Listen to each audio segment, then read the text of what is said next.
തട്ടിട്ടപ്പോ നിങ്ങൾക്ക് എന്നെ കാണുമ്പോ വല്ല ഭയം തോന്നുന്നുണ്ടോ? പേടി തോന്നുന്നുണ്ടോ? ഉണ്ടോ? ഉണ്ടെങ്കിൽ അത് നമ്മുടെ കാഴ്ചയുടെ അല്ല, കാഴ്ചപ്പാടിന്റെ പ്രശ്നമാണ്. ഇവിടെ തട്ടമിട്ട ഏതെങ്കിലും ഒരു കൂട്ടുകാരി ഒന്ന് സ്റ്റേജിലോട്ട് വരുമോ? തട്ടമിട്ട ഏതെങ്കിലും ഒരു കൂട്ടുകാരി ഒന്ന് വരുമോ? എളുപ്പം പ്ലീസ്. ഒരാള് മതി കേട്ടോ, ആ തട്ടൊന്നും എനിക്ക് ഇഷ്ടമില്ല.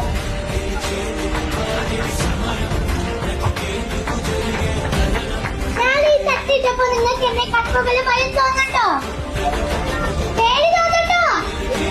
ഉണ്ടോ? ഉണ്ടെങ്കിൽ അത് നമ്മുടെ കാഴ്ചയുടെ അല്ല, കാഴ്ചപ്പാടിന്റെ പ്രശ്നമാണ്. തട്ടമിട്ടതിന്റെ പേരിൽ പഠനമൊക്കെ ചെയ്തില്ല ആ കൂട്ടുകാരിക്ക് വേണ്ടി ഞാൻ ഇത്രയെങ്കിലും ചെയ്തില്ലെങ്കിൽ പിന്നെ ഞാൻ ഇത്ര നേരം എന്തിനാ പ്രസംഗിച്ചേ? വല്ല കാര്യം ഉണ്ടായിരുന്നോ? അവർക്ക് ഇഷ്ടമുള്ള ഡ്രസ്സ് അവര് ധരിക്കട്ടെ, ഇഷ്ടമുള്ള ഭക്ഷണം കഴിക്കട്ടെ, ഒരിത്തിരി ദയ മതി. മറ്റുള്ള മതങ്ങളെയും കൂടി ഒന്ന് റെസ്പെക്ട് ചെയ്യാം, അത്ര മതി ലോകം നന്നായിട്ട്. Thank you.